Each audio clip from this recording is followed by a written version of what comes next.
moci svého mena vyslobodí.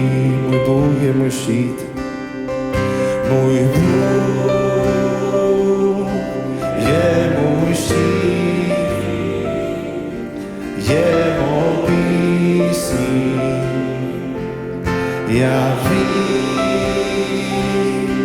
on mi odpoví a v moci svého jména vyslobodí.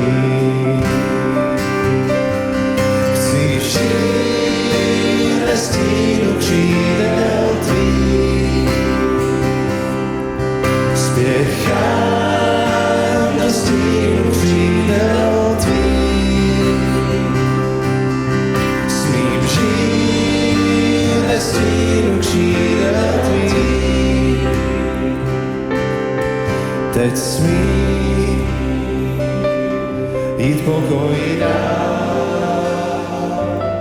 vím, že si mi blízko, haleluja. Teď smím jít pokoji dál, vím, že si mi blízko, haleluja. Chci žít ve stínu, chci žít ve stínu křídel tvých, spěchám do stínu křídel tvých, smím žít ve stínu křídel tvých.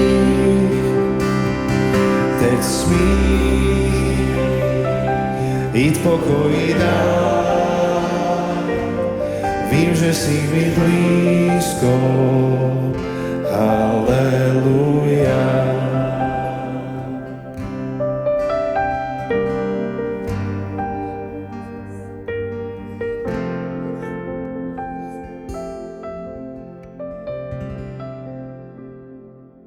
Dobre, priatelia, tak vítajte na pódiu a poďme veľmi rýchlo do toho. Neviem, aký ste mali vy pocit. Ja som mal pocit z tej prednášky, ktorú Martin nám odprezentoval, že to je fenomenálne, čo Pán Boh robí v Európe. Ale prvá vec, ktorá mi napadla, bola tá, že náš kontext postkomunistických krajín je trochu iný, než to, čo má Francia, než to, čo má Španielsko, Británia, pretože my sme mali 50 rokov ateizácie, 50 rokov totality, 50 rokov prebudenecké cirkvi, baptisti, apoštolskí, metodisti, cirkev bratská boli uzamknutí v kostoloch a preto moja prvá otázka, dávam si za cieľ, že by sme mohli posunúť všetky tie skúsenosti, ktoré on má, do nášho kontextu a skúsme to urobiť veľmi efektívne. A preto moja prvá otázka bude na Martina, že ako by on charakterizoval špecifickejšie Česko, Slovensko, respektíve tie postkomunistické krajiny Strednej Európy z pohľadu vývoja európskeho myslenia, kultúry. Ani nie teraz cirkev, ale skôr tá spoločnosť, tá kultúra. That's a really difficult question. To je naozaj ťažká otázka. Of course. Well, obviously I don't know the situation in the Czech Republic. Samozrejme, ja až tak nepoznám do detailov tú situáciu v Českej republike. And it is your job to contextualize. A to bude vaša úloha, to kontextualizovať. But I can say three things. Ale môžem povedať tri veci. First of all, it doesn't matter where we are in the world, people respond to authenticity. Tak poprvé, bez ohľadu na to, kde na svete sa nachádzame, ľudia reagujú na autenticitu. Not to techniques. Nie na techniky. So, when they see authentic community, Takže vo chvíli, keď vidia autentickú komunitu, this is something different than any state organization. tak v tej chvíli vidia niečo iné, než je akákoľvek štátna organizácia. There's a famous theologian who had this lovely phrase. Jeden taký známy teológ mal také krásne vyjadrenie. It's technical, so forgive me. Je to dosť technické, tak prepáčte. The congregation Spoločenstvo is the hermeneutic of the gospel. je hermeneutikou evanjelia. In other words, Inými slovami, people should be able to look at our churches ľudia by mali byť schopní pozrieť sa na naše cirkvy and see the message. a vidieť ich posolstvo. So I think authentic communities counterbalance whatever the state has thrown at us. Takže autentické komunity sú protiváhou čomukoľvek, čo na nás hodil štát.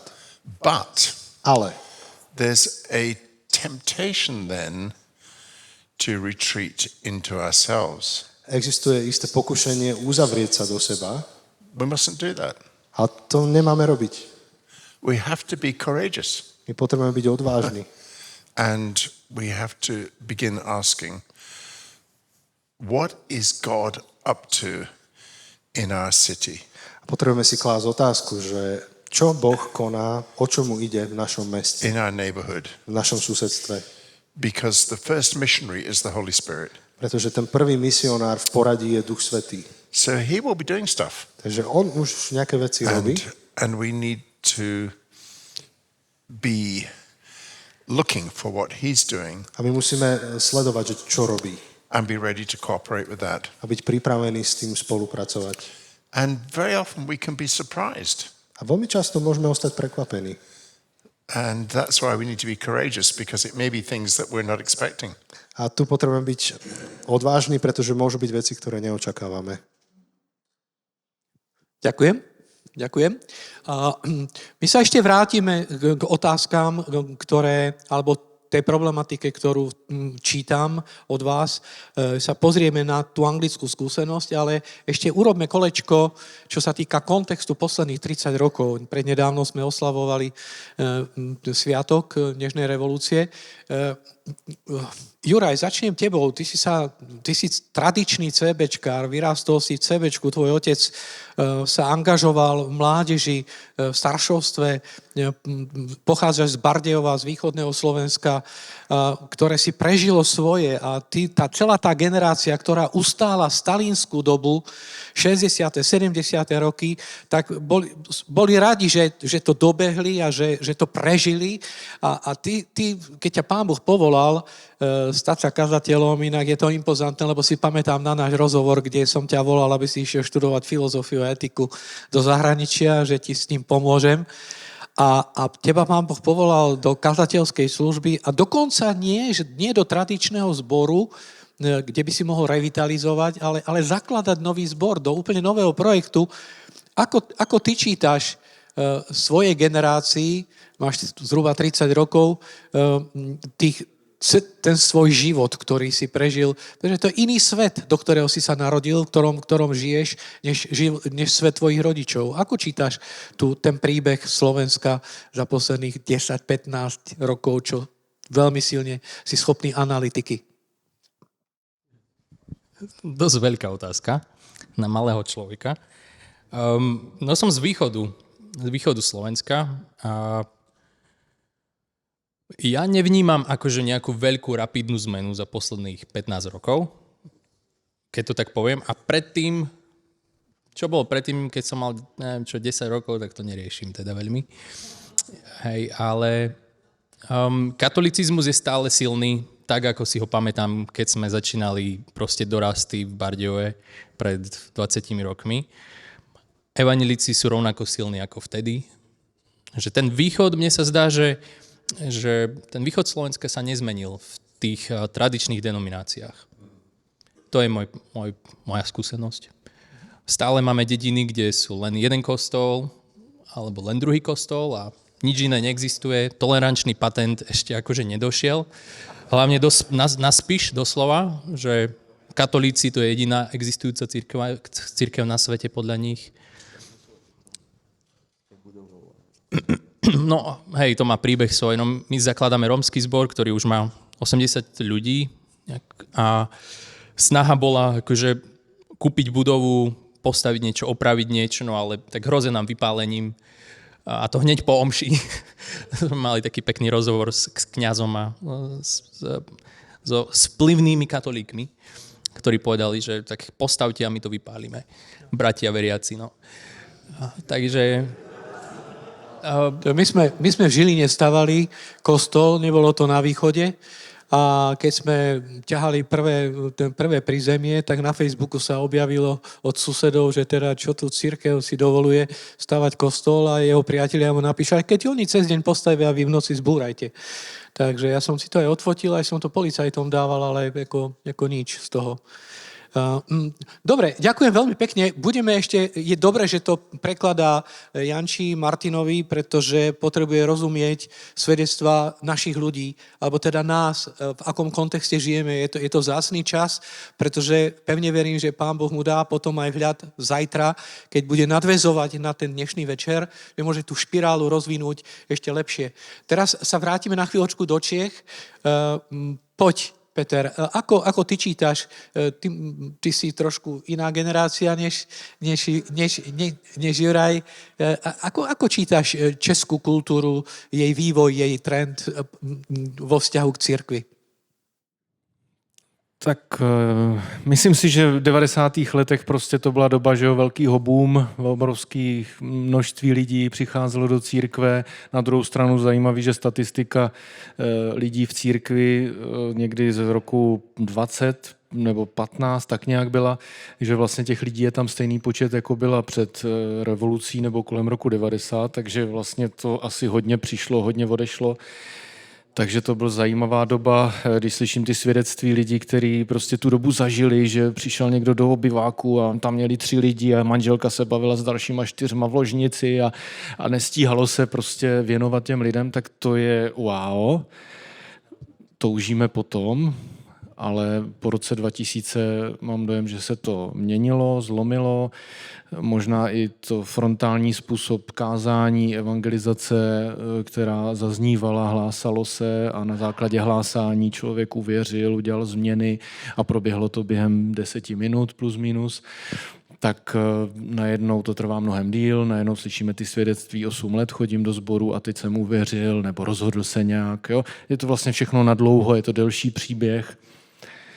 A je to o tom žít s těma lidma a otevírat jim svoje životy, sdílet svoje životy, svoje prohry, svoje zápasy.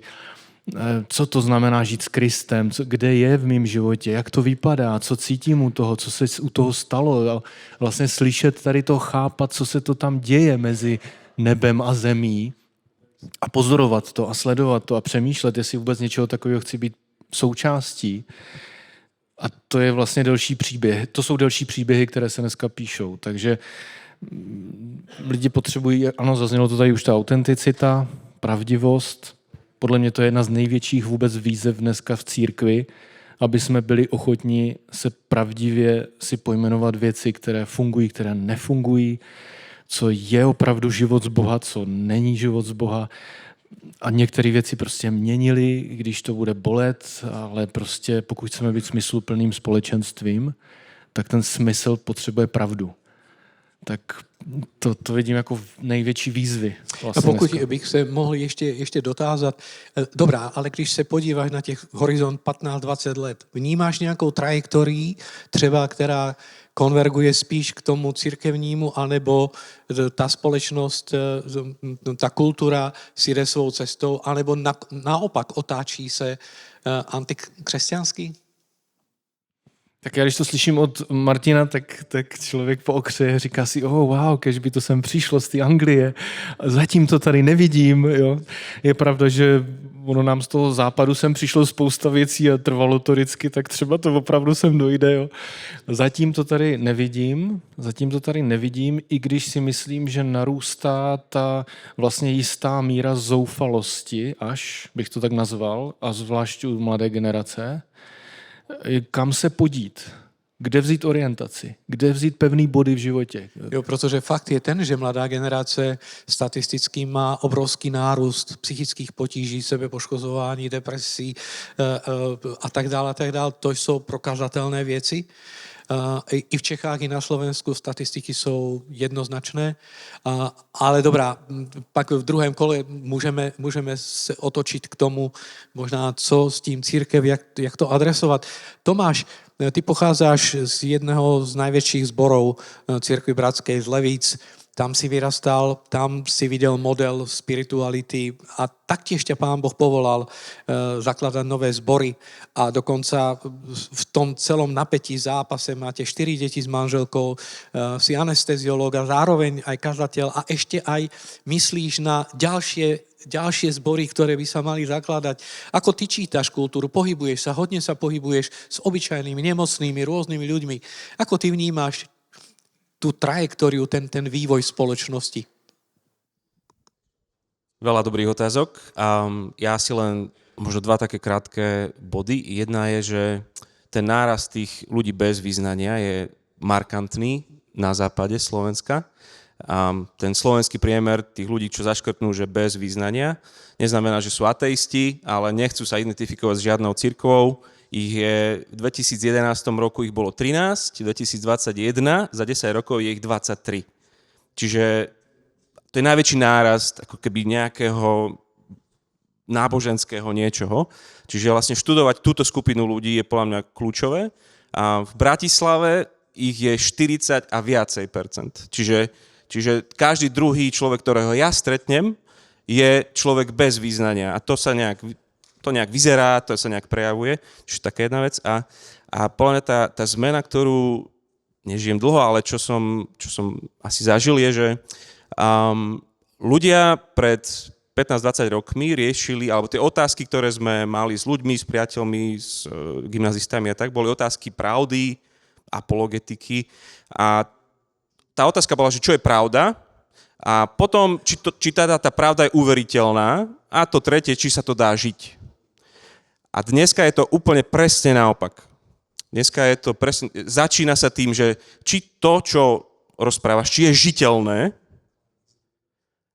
Ak to je žiteľné, tak potom je to vôbec uveriteľné a to posledné, čo riešime, či je pravda. Častokrát až s kresťanmi, už znovu zrodenými, riešime vlastne tie apologetické otázky, ktoré volakedy zaujímali neveriacich ľudí. Dnes bola jedna taká knižka nedávno, že evangelizujeme obrátených a učeníkujeme neveriacich. Hej? Že trošku sa toto ako keby obrátilo, že ľudia, asi stačí tak. Ďakujem moc.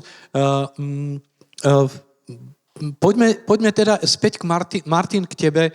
V tých zboroch, ktoré ste zakladali, si spomínal, že ste posielali 100 misionárov. To je nepredstaviteľná vec v Čechách aj na Slovensku.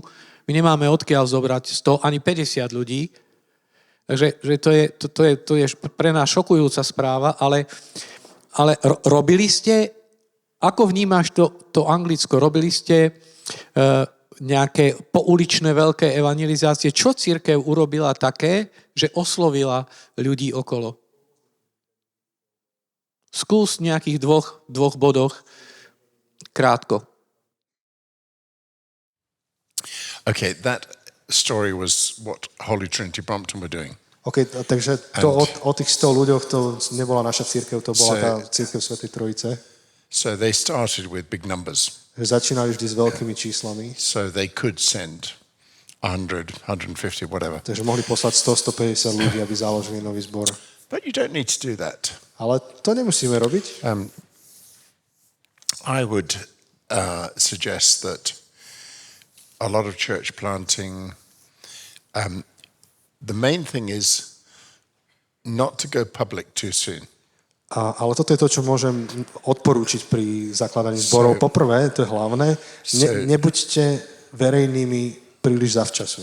So do your personal evangelism and use the people of peace. Robte svoje osobné evangelizačné rozhovory a hľadajte ľudí pokoja. To form small groups of believers. A vytvárajte malé skupinky veriacich ľudí.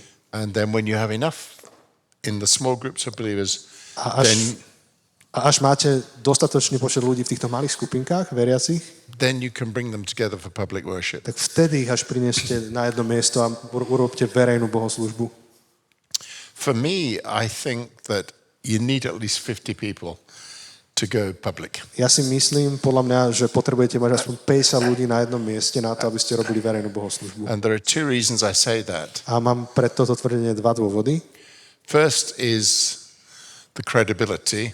Poprvé, to je otázka credibility. When people come for the first time. Keď prídu prvýkrát, If it's a group of 20, that's scary.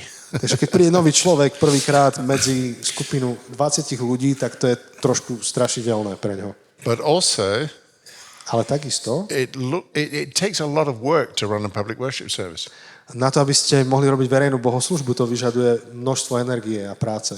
To prepare the music and the preaching and everything that happens in a worship service. Čiže tam sa deje množstvo vecí. Musíte prichystať hudbu, kázeň a všetky tie veci, ktoré súvisia s bohoslúžbou.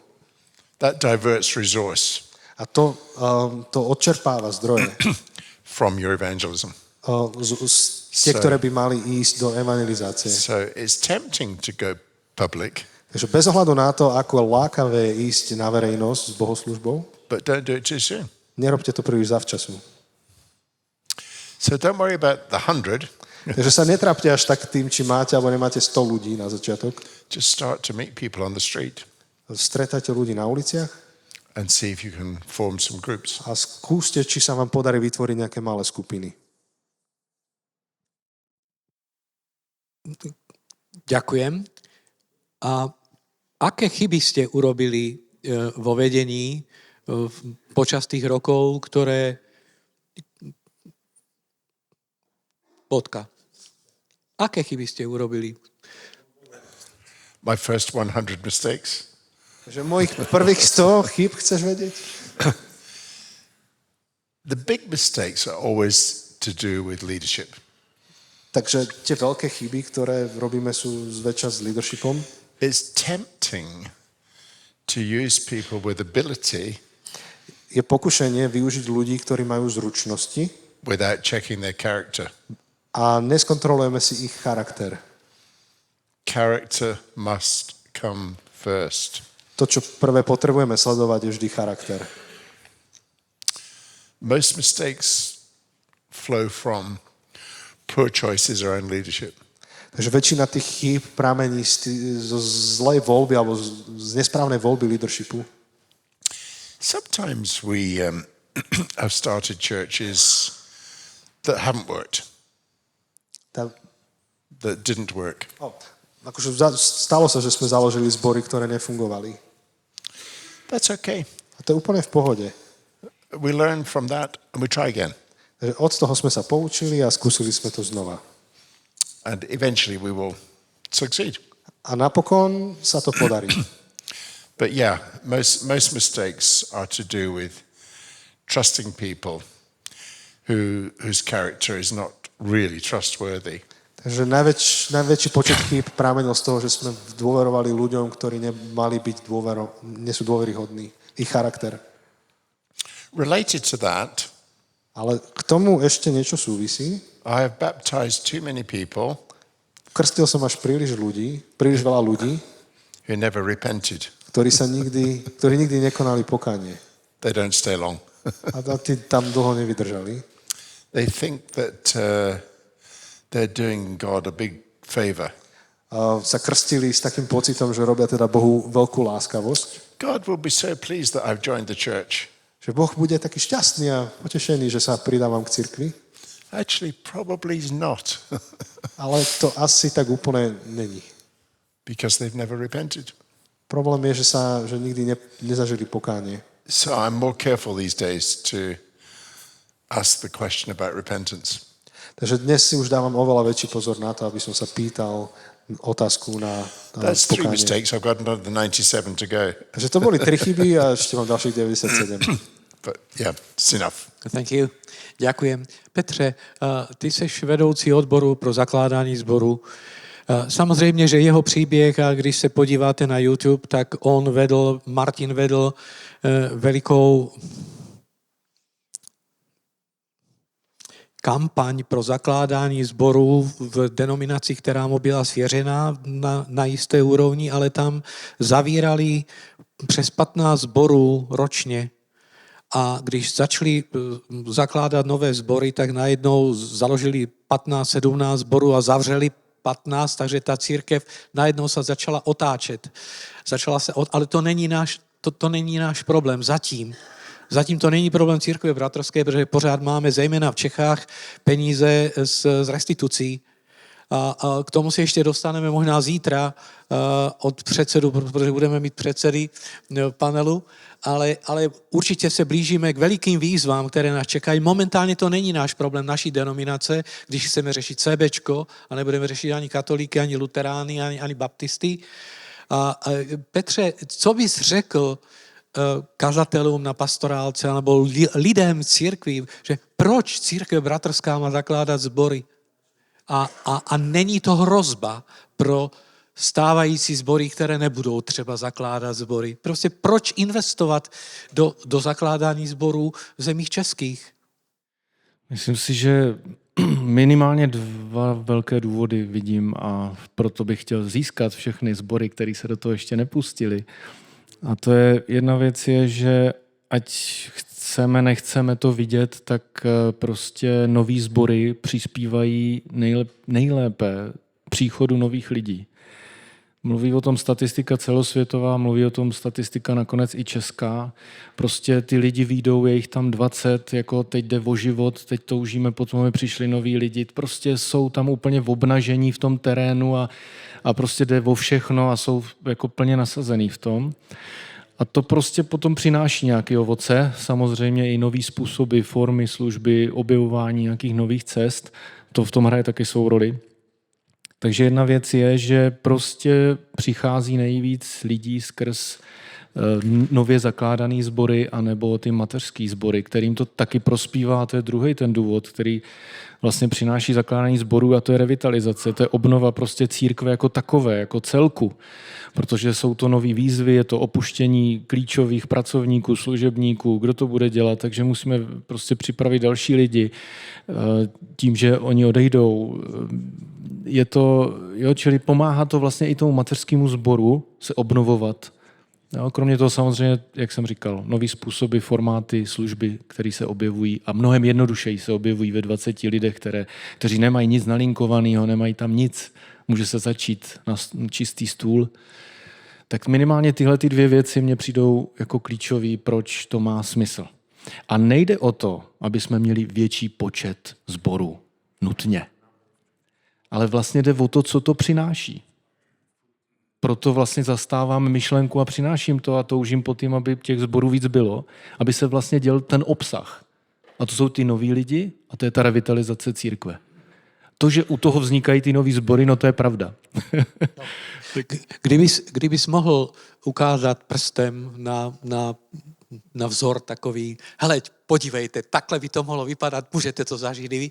Který sbor by si vytáhl z českých příběhů jako modelový pro zakládání sboru? Tak je jasný, že musím říct Praha 13, že jo? To je jasný. Čau, Davide.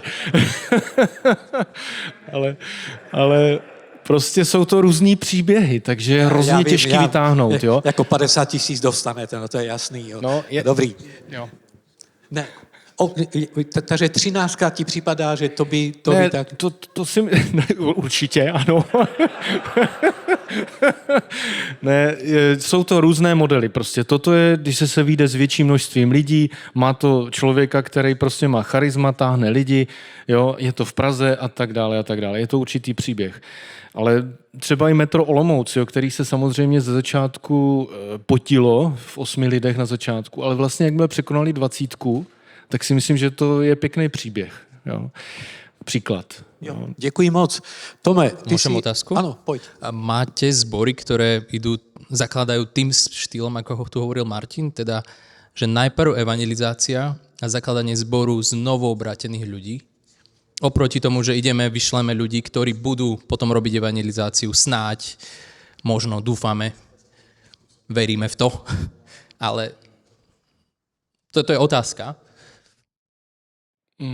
Myslím si, že mnohem spíš jdeme tou cestou, že se vyšlou vlastně nějaká skupina, mají tam nějaký cíl, nějakou vizi, nějakou lokalitu a tak dál. Ale určitě nevím, jestli bych to řekl dobře, jestli tady někdo z Karviné, třeba příklad, samozřejmě je to dlouhodobé zakládání, ale to mně přišlo, že tam vlastně šli evangelizovat, dělat misi a kolem toho se to začalo jako rozvíjet a vznikalo to. Tak si myslím, že takový místa taky najdeme, ale bude jich asi míň. Je to zaujímavé, lebo niektorí, ako zakladanie zborov, takéto, a to misijné, chce iné typy ľudí, ako to, že vyšleme proste už existujúci zbor, ako keby len v malom a budeme robiť tú evangelizáciu.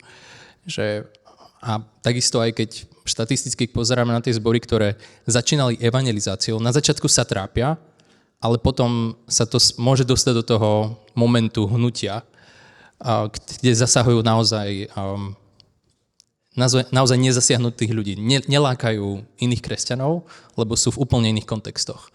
Jo, úplně souhlasím, jak se to postaví na opravdu růst z misie, tak je to pocení se, ale vlastně není to jenom atraktivní skupina, která přitáhne a jenom přemísťujeme křesťany z jedných zborů do druhých, což asi nechcem, že jo? Díky. Ještě dříve než se dostanu k Tomovi. Martine, měli jste, jaké jsou zkušenosti s velikými evangelizacemi pouličními, anebo nějaké stadion, a teď přijde kapela, nebo nějaký řečník. Jaké jsou zkušenosti, jaké kulturní nastavení v Británii? Yeah. When Billy Graham was running crusades, Tak keď Billy Graham robil tie svoje veľké pochody, they worked well. tak to veľmi dobre fungovalo. But Billy Graham would say Ale Billy Graham by povedal, the only reason he was successful ten jediný dôvod, prečo bol úspešný, was because local churches brought people. bol ten, že tie lokálne cirkvi priniesli ľudí na tie stretnutia. The number of people who came because of advertising, promotion, A ten počet ľudí, ktorí prišli čiste na základe reklamy a plagátov, it was usually less than 3%. tak to bolo menej ako 3% tých zúčastnených. Nearly everybody came because local churches brought people. Takmer každý prišiel, pretože ich tam priniesol niekto z lokálneho zboru. I mean, generally, Takže vo všeobecnosti in the UK, big crusades don't work. v Británii tieto veľké pochody a akcie nefungujú. I'm not against them, Nie som proti ním, but they use a lot of resource ale stoja veľa zdrojov and they're not amazingly successful. a nie sú nejak úžasne a úchvatne úspešné. Ale pokiaľ 20 tisíc ľudí sa bude modliť celú noc, tak je to v poriadku. Oh yes, Ďakujem. Tome. but that's not bringing people to Ale Christ. to neprivádza ľudí ku Kristovi. That's changing the spiritual To temperature. mení duchovnú teplotu cirkvi, to je iné. And I believe the black churches in Britain have been amazing at that. A ja verím, že v Británii sa toto veľmi dobre darí černošským zborom. One time, I went up a large hill A raz som šlapal na taký vysoký kopec near my city of Birmingham, blízko mesta, kde žijem, Birmingham. and at the very top of the hill, A na tom samotnom vrchu there was a black man tam bol černoch, bowing down, sa tam kláňal praying and praying and a praying. modlil sa. Eventually, I got to talk to him. Tak napokon som mal možnosť sa s ním rozprávať. I said, "What are you doing?" Pýtam sa ho, že čo robíš? Spiritual warfare over the city of Birmingham. Vedem duchovný zápas za mesto Birmingham. Thank God for you, my brother. A hovorím, že vďaka za teba, Bohu, môj brat. I wish us white Christians would do that more often. A ja tak si prajem, keby aj my kresťania sme to robili bieli častejšie. These guys are amazing. Úžasní ľudia. They've just got such courage. Majú obrovskú odvahu. Ja. V Čechách a na Slovensku nehrozí vlna migrantov z Afriky. Myslím, že oni cez Československo prechádzajú do Nemecka a k vám, do Británie. Naša kultúra je už nie priaznivo nastavená aj voči Ukrajincom, ktorých tu máme. A možno, že to bude ešte zaujímavá otázka sa k tomu dostať, ale vrátim sa k Tomášovi, ktorý je paralelne s tebou vedúci odboru pre zakladanie zborov. Tomáš, čo by si ty povedal cirkvám, prečo sa nemajú obávať vyslať ľudí a prečo sa nemajú obávať vôbec podporovať zakladanie zborov, prípadne zvýšiť finančnú podporu pre zakladanie, aby sme nemuseli žiť len zo zahraničných peňazí? Do rána sa môžeme o tom rozprávať, lebo akože mne je doplaču, keď povieme, že nás je 1700 na Slovensku. A počúvam, že to zakladanie zborov, neviem. Asi toľko stačí.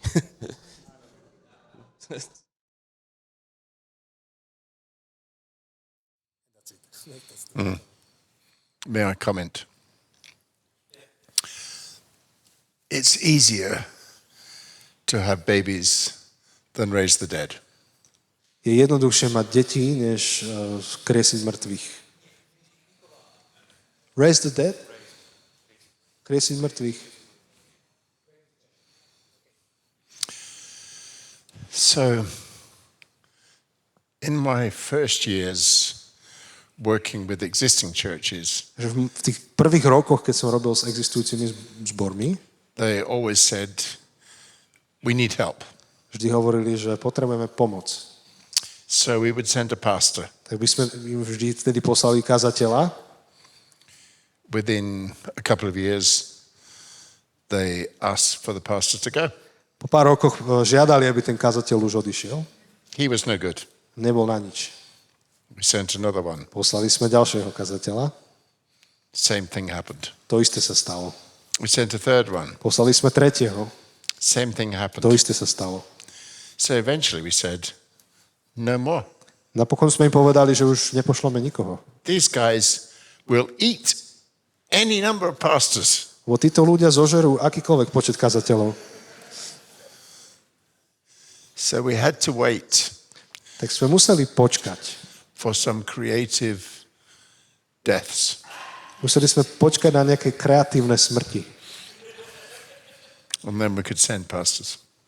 A potom sme mohli posielať kazateľov. Churches that are not growing Tie zbory, ktoré nerastú, are stuck for a reason. sú zaseknuté z nejakého dôvodu. And it's usually not a very good A reason. zväčša to nie sú dobré dôvody. So there has to be a change of culture. Takže musí dojsť k nejakej zmene kultúry. And that takes sensitivity of timing. A to vyžaduje citlivosť na časovanie. Sometimes you have to work with the church for some time to change the culture before you put in any resource. Takže niekedy musíš investovať dosť času do nejakého zboru na to, aby si zmenil kultúru predtým, než tam zainvestuješ akékoľvek zdroje. And guess what? A hádaj čo? When we send resource, Keď pošleme zdroj, it's usually from the new church plants. tak tie zdroje zväčša prichádzajú z nových zborov. We would not be able to revitalize the existing churches without the church My plants. sme neboli schopní revitalizovať existujúce zbory bez tých nových zborov, ktoré vznikajú. Ďakujem. Teraz dáme posledné kolo na vašu stranu a prídeme k vašim otázkam. Máme 20:12, takže sme v dobrom medzičase. On rozprával príbeh, kde nominálne kresťanstvo musí ustúpiť, aby mohlo živé kresťanstvo prísť. Rozprával príbeh, ktorý bol hodne postavený na migrantoch, na kresťanov čiernej farby pleti, ktorí priniesli dynamiku. Cirkev bratská ale sa deklaruje, a tak tomu aj veríme, tak to máme aj v poriadkoch, aj v ústave, že to nie je cirkev nominálnych kresťanov. Takže náš príbeh je trošičku v niečom iný, že a nechcem sa pustiť do diskusie, koľko percent máme nominálnych a nemáme nominálnych a celú túto problematiku. Ale skôr sa zastavím pri tej jeho poznámke, že tie mnohé zbory, ktoré nerastú, sú zaseknuté. Pretože keď zbor rastie, tak i plní svoju funkciu. Je živý, je funkčný a nech žije. A ak dozreje, tak nech vysiela, pretože zdravý zbor, podľa môjho presvedčenia, zdravý zbor biblický musí zakladať nové zbory. To je antiochijský model, ktorý nám písmo jednoznačne deklaruje. A teraz tá otázka k tomu zaseknutiu. Kde si myslíte, že je Cirkev bratská zaseknutá? Kde sú niektoré naše zbory zaseknuté? Nemusíte menovať, ktoré a kto ich zasekol, ale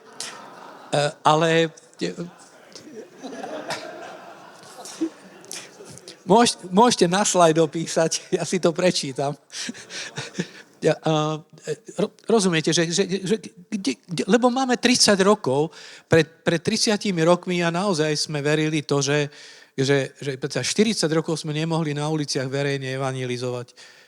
Cirkev nejakým spôsobom sa naučila fungovať v totalitnom režime a nefungovala zle. Ja si pamätám 80.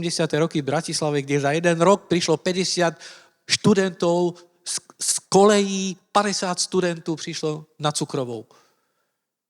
50 ľudí za jeden rok. A cirkev uměla žít v totalitě, pak přišel listopad, pak se otevřela společnost a nastaly různé trendy a teď je otázka, po 30 letech opravdu nerosteme, jak bychom mohli růst a předsednické zprávě zítra budeme se jí věnovat. Od Davida zaznělo, který zbor má teď zkušenost 30-50 nových lidí.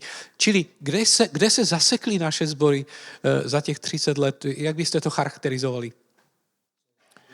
Kdokoliv z vás.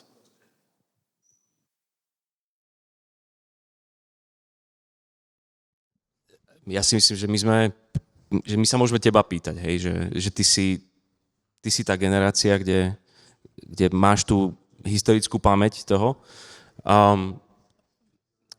Myslím, že Juraj vo svojej 30-ke, že vstúpil vlastne do cirkvi alebo medzi kazateľského zboru, kde každá veta začína nejakým spôsobom, že a za komunizmu a proste, že toto proste tiež zabíjalo tú generáciu chalanov, že proste, že tu všetko je len s pohľadom na minulosť a že nerozmýšľame s pohľadom na budúcnosť. Myslím si, že Biblia proste nás definuje nás budúcnosť, hej. Ale my ako národy sme akože stále sa definujeme svojou minulosťou. Čiže to je jedna vec, akože možno, že kontroverzná vec, neviem, ale mne sa zdá, že niekto je zaseknutý v tom, že stráca tú dôveru v písmo a druhý je zase zaseknutý v tom, že v tom písme je absolútne nezrozumiteľný. Čiže asi tieto dve by som, čo ja vidím momentálne. Díky, doplňte, bratři. Rozšířte. To, co mě napadá, tak je, že pořád vnímáme nějakým způsobem téma misie, evangelizace, tady tohle téma pořád jako nějaký program, jako nějaká činnost, jako něco, co je jeden ze šuplíků života církve, tady je pastorace, tady je diakonie, tady je evangelizace. A myslím si, že v tom jsme zaseklí a že potřebujeme pochopit, že evangelizace nebo misie, to je prostě to DNA celé církve ve všem, co to děláme a má to různé podoby, ale prostě to je součást neoddělitelná a nejenom církve života, ale rodinného života, mýho života, křesťanského života, to je jedna věc, co vidím. Druhá věc, jestli nejsme zaseklí, co se týče osobního duchovního života, čerpání z Krista, vztah, blízkost Bohu, láska, Duch svatý, naslouchání, od něho slyšet věci, dát se vést. Jestli to není už jenom něco, čemu věříme, že je to správný a co věříme, že to funguje přece a to je důležitý, ale možná už to nezažíváme tolik. Nevím, jo? A pak jsem měl ještě jednu věc a ta mě utekla. No, takže si třeba vzpomenu. Vrátiš se k tomu. Juraj, poď. Tak ja som za tých mladých. No, pre mňa desilo ako dorastenca, keď som sa pýtal mojich starších zboru, že prečo tu ako zbor sme a nedali mi žiadnu odpoveď. Že tak sme tu. Proste, kým Ježiš nepríde, tak sme tu. Že to bola vízia pre zbor, že tak čakáme, kým Ježiš príde. Amen, Maranata.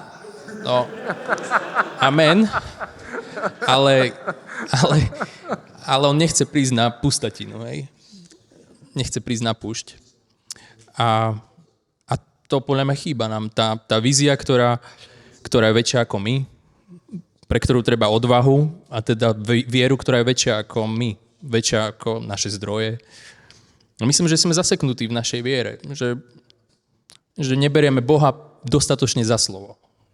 Keď to tak vezmem, že to, čo charakterizuje cirkev, ktorá rastie, je cirkev, ktorá berie Boha vážne. A teda ide s odvahou. A to vidíme myslím, že pri tých malých zboroch, aj mladých zboroch, kde je vášeň pre stratených. A to je to, čo ja prežívam a z čo sa teším.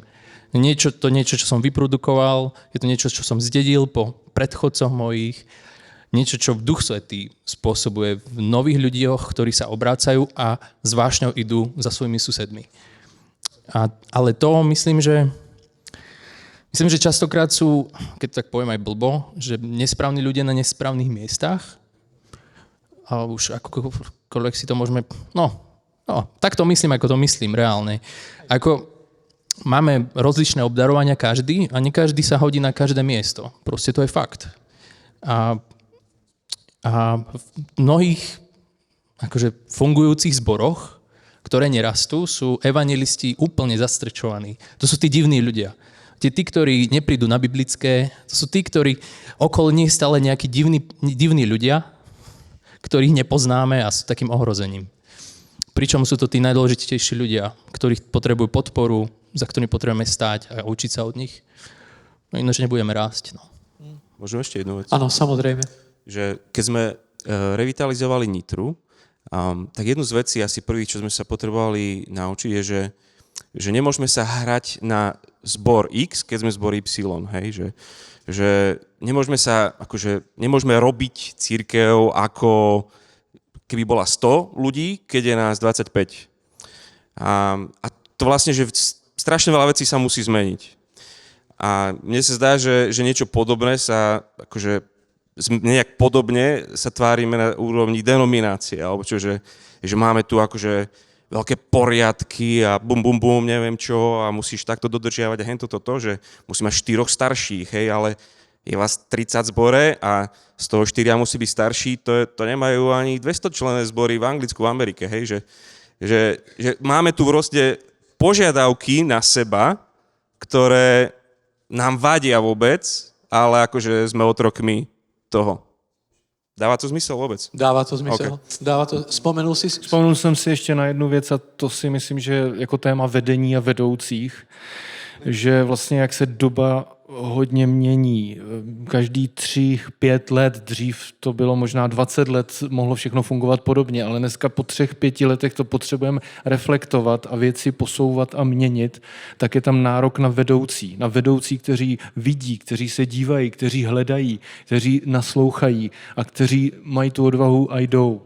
Ale myslím si, že vedení téma leadershipu prostě je téma, který potřebujeme poposunout. Jo, děkuji. Tak nás čeká teď finish, půjdeme do vašich dotazů. Já možná, že ještě bych k tomu řekl, že já na rozdíl od vás jsem se nenarodil CBčku, já jsem prostě cizinec, cizák. Ale mně přijde, že za těch 30 let opravdu naše sbory mnohé se proměňují na sociální kluby. Prostě je nám dobře, jsme tady rodinně, protože 40 let jsme se ženili, vdávali, jsou rodinné mafie, klany, kteří se znají. Vůbec nemáme myšlení, pohledu, to, co děláme, jak děláme, když přichází, anebo kdyby vůbec přišel někdo zvenčí. To je jedna věc. Čili my hřešíme tím, že přestáváme být církví a stáváme se klubem. To je vážná věc. Druhá věc pro mě jako evangelizace a růst je a priorním, fundamentálním znakem církve jako takové. Prostě církve jako takové. Protože církev je živý kmen. On musí nést ovoce. A tedy ne ovoce jen ve smyslu charakteru, což je jako primární, ale ovoce ve smyslu, proto Bůh čeká, proto trvají časy milosti, aby ještě mnozí mohli uvěřit. Čili tenhle ten oheň jakoby nehoří. A třetí věc, my jsme to v Žilině třeba jako udělali, že když ten sbor začal růst a my, když jsme přišli do Žiliny, nás bylo 18 i s náma, s 5 Máhrykovcama. A pak jsme rostli a pak, když se nám líbilo třeba letní pobyty, sborové pobyty a bylo nás 50, 60, 70 a pak další rok 70 a žádní noví lidé nepřišli, já jsem oznámil, že pokud nikdo nepřijde, tak já na ten pobyt nepůjdu. To zvládnete sami. Si zahrát na kytaře, zaspívat, modlit se. Pro mě to dává smysl tehdy, když tam přijdou noví lidé. Tak jsem dostal jako pofrňáku, že prostě jestli mi ti lidé v tom sboru nestojí za to, abych s něma šel, samozřejmě, že stál. Samozřejmě, že to bylo jasný, že tam půjdu, ale mně záležalo na tom, aby si oni uvědomili tu naléhavost toho. Čili naléhavost evangelizace, jako kdybychom ji neměli. A pak mnoho dalších věcí, ale ještě nás čeká zítřek. Takže pojďme na vaše otázky. A bude kdokoliv z vás může odpovědět. Jak jít tichému probuzení naproti? Dnes jsme slyšeli tiché probuzení. Jak můžeme jít vstříc? Jak... Může Martin. Well, this is something that the Holy Spirit has been doing. So Toto je niečo, čo vždy modlitba tuto fungovala. you can't do the Holy Spirit's job, I'm afraid. A Duch Svätý, takže my nemôžeme robiť robotu Ducha Svätého. But you can be ready. Ale to, čo môžeme byť, je byť pripravení. So build authentic community. Takže budeme autentické komunity. Look for what God is doing in your neighborhood. Rozlišujme, že čo Boh robí v našich susedstvách. And have as many conversations with non-Christians as you can possibly have. A majme čo najviac rozhovorov s neveriacimi ľuďmi, koľko len dokážeme.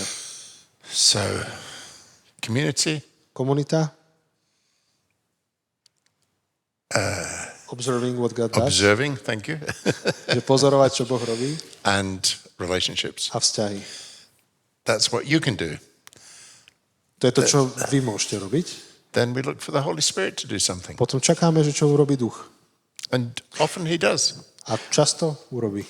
Martin, v těch zborech, které zakládáte, nebo které rostou, ten leadership je volený tím členským shromážděním. Jak vytváříte? Yes. Áno. Obviously, when you first plant a church, Samozrejme, keď najprv zakladáte zbor, the initial leaders are appointed from outside. takže tí prví lídri sú ustanovení niekde zvonku, treťou stranou, But when the church matures, ale ako ten cirkevný zbor dozrieva, then it's ready to appoint its own leaders. tak by mal dozrieť do bodu, kedy si je schopný zvoliť sám vlastných lídrov. Díky. Co se týče, jak jít vstříc tichému probuzení, máte vhled do toho? Nějakou odpověď? Zatiaľ to u nás nevidíme. Je to tá generácia Z-ková. A jedna z vecí, ktorú je, že adresovať tú pandémiu mentálnych vecí. Keď Ježiš bol známy tým, že kázal a uzdravoval, že pre nás necharizmatikov tá oblasť uzdravovania je možno, že práve teraz tá príležitosť, že tá komunita ľudí je práve tým odpoveďou pre mnohé z tých úzkostných, depresívnych, sociofóbnych a rôznych týchto problémov. A to bezpečie a tá kultúra evanjelia, nielen zvesť evanjelia, ale naozaj tá vôňa a kultúra evanjelia je niečo, čo podľa mňa je to, akým spôsobom pripravujeme tú cirkev na príchod týchto ľudí. Samozrejme, toto predpokladá, že ak takíto ľudia prídu do zboru, tak sa tam stretnú s živým Kristom. Áno. Že slovo je mocne zvestované a je odkrývané jeho tajomstvo, pretože ak nájdu znovu len sociálny klub, kde zbadajú, že tamtí sa poznajú, že ty si dobre rozumie, ja som tu cudzí človek. Že ak nie sú oslovení Božou mocou a prítomnosťou, ktorá je viazaná aj na slovo, pretože tá prvá cirkev silnela, kde bolo zvestované slovo, to zrejme nič nového nevymyslíme a v 21. storočí sa znovu musíme vrátiť k moci slova, k jeho posolstvu a možno, že budeme musieť predefinovať na novo, čo je nominálne a čo je opravdové kresťanstvo, lebo môže sa nám stať, že príjmame ľudí do zboru, ktorí majú dobré odpovede teologické a sú nominálni kresťania. Dali by ste prst hore na moju tézu? Ešte máme celý deň zajtra. Poďme ďalšiu otázku. Jak vnímáte rostoucí vliv pentekostální teológie v globálním křesťanství? A v čem může tradiční evangelikální či protestantská tradice čerpat inspiraci?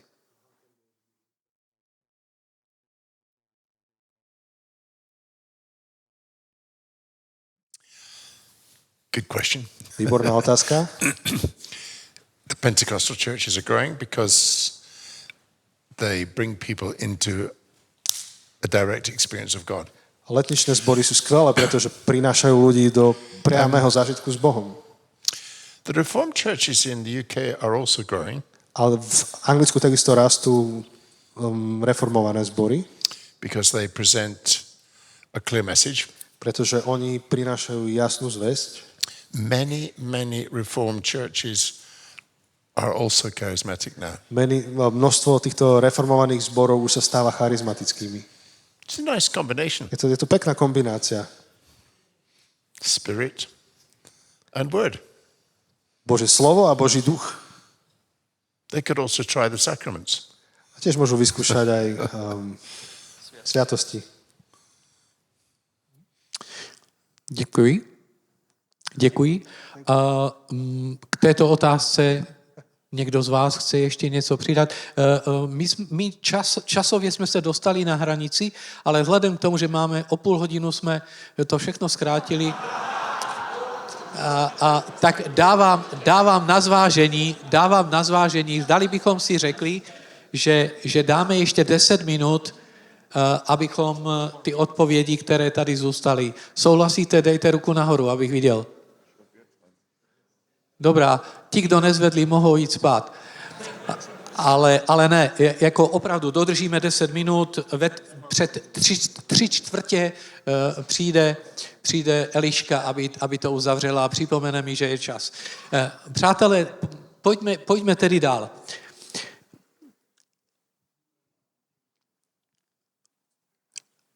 Proč zakládat nové sbory? Nestačí domácí skupiny, které působí misijně, křtí a vysluhují večeři Páně? Já myslím, že částečně to bylo zodpovězeno, tedy z jeho pohledu, jak to dělají, ale teologicky umí to někdo třeba nějak podepřít? On to řekl tím, že když se sejde 50 a více lidí, má to credibility. Jakmile někdo přijde na nějakou skupinu, kde je 12-15 lidí, tak se kouká s jistým podezřením. Ta důvěryhodnost je problémová i v naší kultuře, ale je tam jiný ještě argument? Je to aj naopak na Slovensku, že keby si prišiel len na nejakú skupinku, tak si prišiel do sekty. Hej. A hlavne v tých mestách, ako sú Nitra, Trnava alebo tie regióny katolické, je práve, že tá spoznateľnosť aspoň nejakej liturgie tých bohoslúžeb a tak ďalej, je kľúčová kontextualizácia toho, že čo vlastne to je. Hej, že práve, že tí ľudia akože mnohých tých ľudí odstraší práve, že nejaká taká skupinka. Alebo tak. Čiže má to podľa mňa veľmi kontextualizované do toho kontextu a u nás v rôznych tých sférach Slovenska je to inak. V Bratislave to je zase inak, ale v Nitre to tak bolo, že mať proste bohoslužby, aby to nejak tak vyzeralo. Jasne, To bolo dobre, dôležité. fajn, poďme. Za mě to nejde proti sobě, jo? Doplňuje se to a je to dobře, když se to děje tak i tak. Zakládání sboru možná hraje určitou roli jako v identitě, že ta skupina najednou má identitu, je to silnější identita. Ale ať se děje to i to, prostě to nejde proti sobě.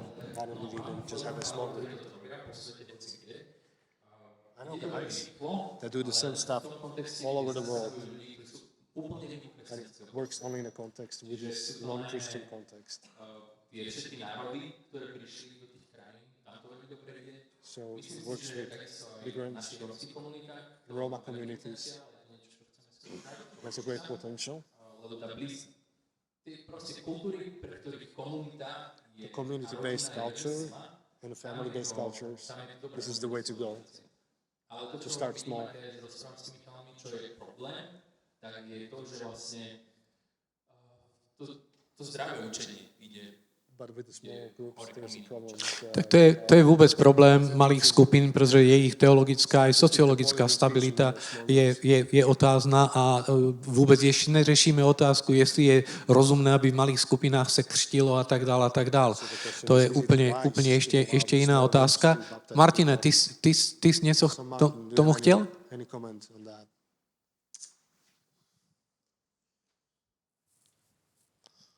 Of course, you can give a lot of freedom to small groups, Samozrejme, môžeš dať množstvo slobody aj týmto malým skupinám, but usually I agree with the comment about small groups being unaccountable. ale súhlasím s tým, čo ste hovorili o tých malých skupinách, že nie sú vykázateľné a že je s nimi problém. Potentially controlling. A môžu byť aj manipulatívne alebo také ovládajúce. So, for a small group structure to work like that, the small groups need to be connected to each other. Na to, aby malé skupinky dobre fungovali, oni musia byť medzi sebou prepojené, musia mať That nejakú keeps them štruktúru. healthy. To im pomôže zostať zdravými. And then they become a church. A tým pádom sa stávajú cirkvou. You need three sizes. Ideally, a church needs three sizes of group. A v ideálnom prípade cirkev potrebuje 3 veľkosti skupín. Small group or cell Takže ste bunkové alebo malé skupinky, for intimacy. tam hľadáte intimitu. Congregational size, Máte tu kongregačné, spoločenský rozmer family and community. a potom máte rodinu a komunitu. Celebration size for inspiration. A potom máte tú oslavnú veľkosť pre inšpiráciu. So we say intimacy, identity, inspiration. Že intimita, identita, inšpirácia. To sú 3 veľkosti skupín. A really good church will have those three sizes. Takže veľmi dobrý cirkevný zbor bude mať v sebe zahrnuté tieto 3 veľkosti. Small groups usually need to be renewed A tie malé skupinky zväčša potrebujú byť obnovované, to stay healthy. aby ostali zdravé. Thanks. Jak se může církev připravit na růst, podobně jak v Birminghamu? Co udělali v Birminghamu prakticky proto, aby se připravili, jestli to dělali, že se připravili na růst, anebo prostě, když to přišlo, tak to přišlo? It's never spontaneous. Nikdy to nerobíme spontánne. Help people discover their gifts, Pomáhame ľuďom odhaliť ich dary, develop leaders, rozvíjať lídrov, get people talking to their neighbors. pozbudiť ľudia, aby sa rozprávali so susedmi. Do those three things, you'll probably grow. Tak robte tieto 3 veci a narastiete. But most importantly for me, Ale najviac dôležité pre mňa osobne, when we meet together for worship, že vždy, keď sa stretneme k uctievaniu, do we have the sense that God is here? máme istý zmysel toho, že Boh je tu. Vedome, ďakujem. Not by manipulation, Nie tým, že sa k tomu zmanipulujeme, but by just that intangible invitation. ale to neuchopiteľné pozvanie Holy Spirit, come amongst us. toho, že Duch Svätý prichádza k nám. I remember one woman came to our church Raz si spomínam, ako jedna žena prišla do nášho zboru and I could see she was crying through most of the service. som si všimol, nedalo sa nevidieť, že väčšinu tej bohoslužby preplakala. And I spoke to her afterwards. Po skončení som sa s ňou rozprával Oh, I must apologize for crying. a hovorí mi, že no ja sa musím ospravedlniť za to, že som plakala. I don't normally behave like that. Zväčša sa tak nesprávam. I don't know what happened to me. Netuším, čo sa mi stalo. I said, do you think it's because you sensed God is here? A pýtam sa jej, myslíš si, že to mohlo byť tým, že si tu vnímala Božiu prítomnosť? She said, yes, that's it. A ona mi hovorila, že áno, toto je ono. I've been looking for God all my life. Celý život som hľadala Boha. And to actually experience him was amazing. A skrátka zažiť ho, tak to bolo niečo úžasné. Now, if I asked other people in the congregation, was the service particularly inspiring? Ak by som sa spýtal ľudí v mojom spoločenstve otázku, že či táto konkrétna bohoslužba bola nejak výnimočne inšpiratívna, I think they would say, no, asi by povedali, že nie. it's just what we normally do. To je to, čo robíme vždy. But God normally turns up. Ale Boh sa ukázal It's lovely. a to bolo úžasné. So we're constantly encouraging people to, God is here. We remind them, God is here.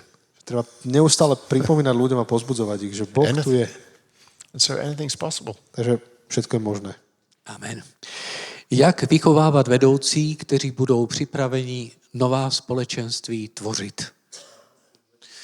Zakdy dejme na chviličku nádech Martinovi, ako vychovávať vedúcich, ktorí budú vytvárať nový typ spoločenství. Protože ako kdybychom byli v pasti.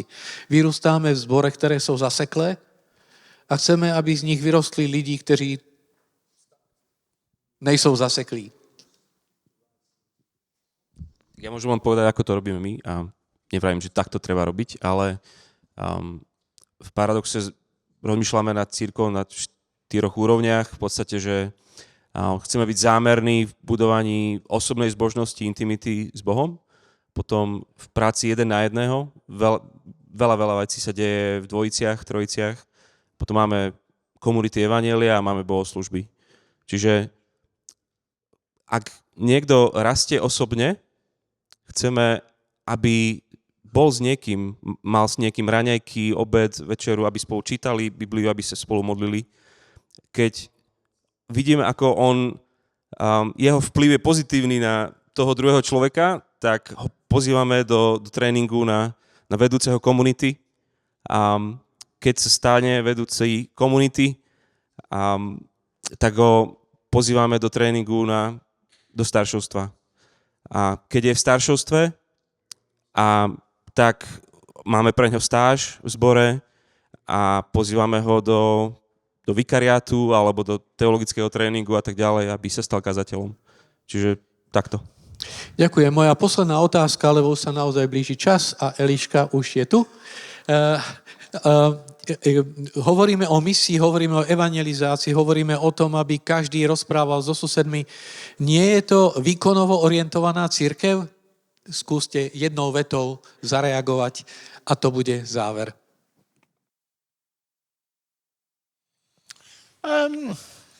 I'm not worried about performance. Ja by som sa nebal toho výkonu.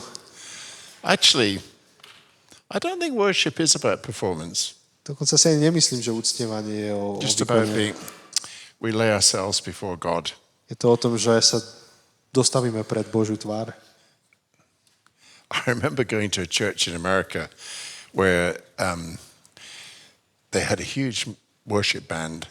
Pamätám si, ako som bol v americkom jednom zbore, Very, very loud. kde mali obrovskú a veľmi hlasnú chválospevku They were playing songs that nobody knew.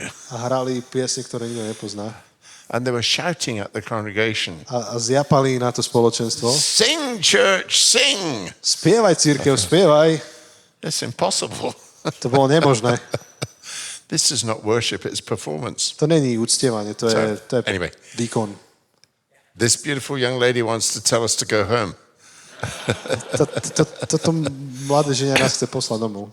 Ty máš tú výhodu, že na ňu vidíš, ja na ňu nevidím, vieš. Jednou vetou skúste každý z vás ešte toto dopovedať. Aký argument by ste dali, že ale predsa misia, evangelizácia, chcieť po ľuďoch a chcieť po zboroch, to je výkonovo orientovaná cirkev? Přijde mi, že klíčové slovo je propojovat. Propojovat věci, nepřidávat, ale propojovat. Dělám evangelizaci tak, že jdu na dovolenou, vezmu tam sousedy. Jo, jedu na víkendu, na výlet, vezmu tam kamaráda, prostě nevěřícího. Je to úplné propojování, to, co bych stejně dělal, je to fajn, mě to nějak nezatěžuje, není to práce, není to nic navíc. A možná podobně, když je někdo vedoucí, tak kdyby si dal takový cíl, že za sebou vychová jednoho vedoucího, úplně přirozeně z toho týmu, kdo tam je, super. Ja by som len povedal, že to je kultúra toho zboru a kultúra je tiež nejaký spôsob, akým sa vyjadruje životný štýl. Čiže je to nielen od programov k ľuďom. Bolo to, ako my sme to prezentovali. Chceme ísť od výkonu, od programov k láske k ľuďom. Kultúra evangelizácie. Asi je to podľa mňa otázka vášne. Že keď mám pre Ježiša vášeň, tak aj pre tých ľudí budem mať. A potom tá je druhá otázka, že či nemám väčšiu vášeň pre niečo iné. No, padá sneh, tak radšej snowboardovať ako byť v zbore. Tak to je trošku ťažšie potom. Ale sú aj zlé dôvody, prečo evangelizovať. A teda nebijeme ľudí po hlave. No. Bratia, ja vám veľmi pekne ďakujem a vám tiež za trpezlivosť aj za otázky.